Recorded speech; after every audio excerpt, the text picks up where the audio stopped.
Virtua Fighter animation for the Sega Game Gear is a respectable and imaginative adaptation of the hit arcade game from Sega on Sega's Portable Wonder.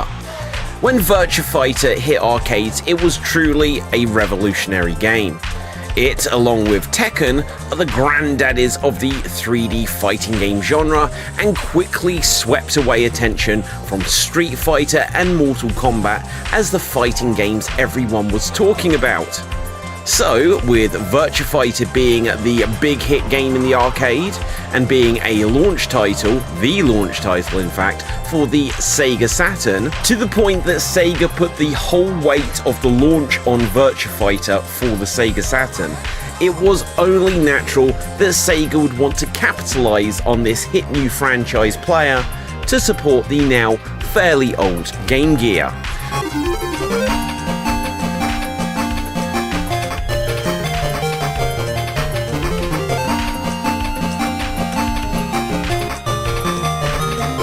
But Virtua Fighter animation on the Game Gear, along with Virtua Fighter 2 on the Sega Mega Drive, would attempt to translate the exciting 3D presentation of the arcade game to systems that couldn't really do 3D games at all.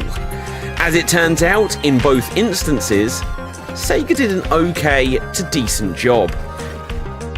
Virtua Fighter animation starts you off with just one character to play as, and throughout its main mode, which is Story Mode, it lets you unlock more and more. In this sense, the game is unlike its arcade and console big brothers, as the main Virtua Fighter games gives you lots of characters to choose from and go through the game as. It doesn't take you long for you to have lots of characters to play as in this, but it does limit the sense of you trying the game from the start as one character and working through your first playthrough just as your favourite character. So say you'd played it at the arcades, or say you'd played it on the Sega Saturn and you had a favourite character, you got to wait to unlock them if they're not readily available quite quickly. Unlike the arcade game, this one has a built-in story mode with scenes between fights to progress the story. Ironically, these are essentially just still pictures and aren't animated despite the game being called Virtua Fighter Animation. Well, I say they're not animated, but you do sometimes get a character speak and you see their mouths move. The game features favourite characters like Akira, Jacky, Pi, I don't know, Wolf, and of course this wouldn't be a Virtua Fighter game without Dural, the Metropolis-like robot chick you fight at the end.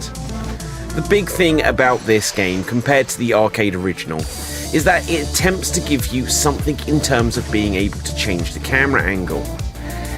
In Virtua Fighter animation, all this means is that you can change how zoomed in the game is.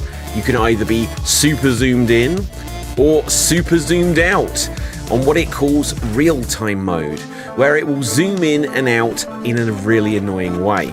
So here's the thing, the super zoomed in view would be great, especially if you were playing on original hardware, or like I am these days on my Analogue Pocket, but this is just a zoomed in view of the fighters from the normal view, and it is just super pixelated.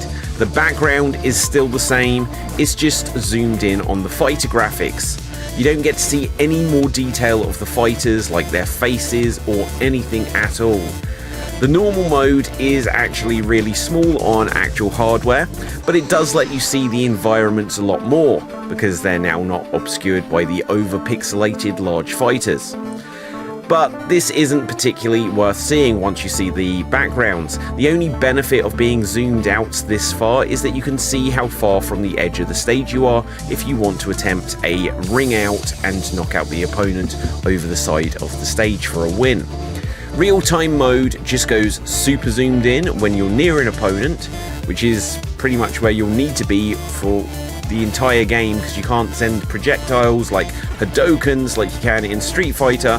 So you're almost always going to be super zoomed in real-time mode, but if you do back away, it will be super zoomed out. Now, the further away you are, then you'll be back in normal view.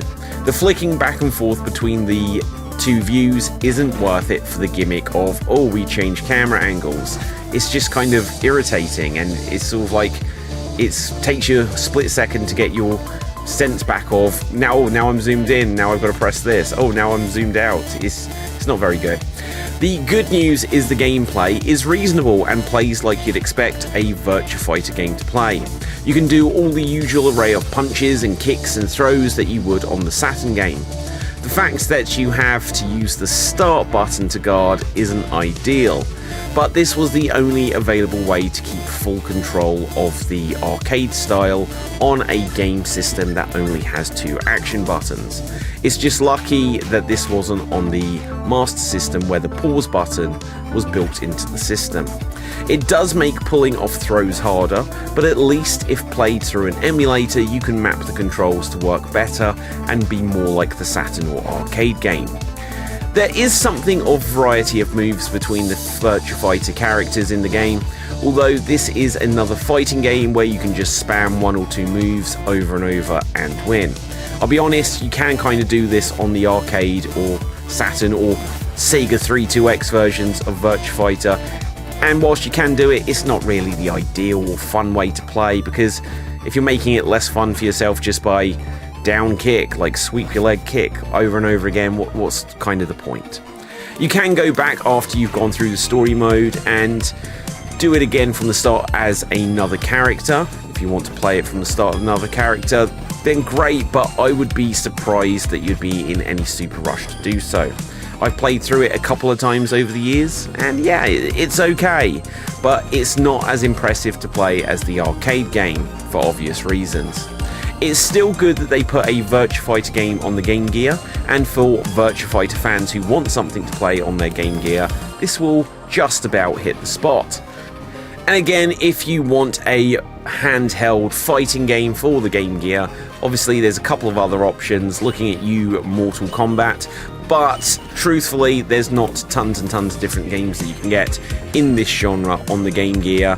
Maybe Primal Rage or a couple of others, but nothing that gives that Virtua Fighter style gameplay experience.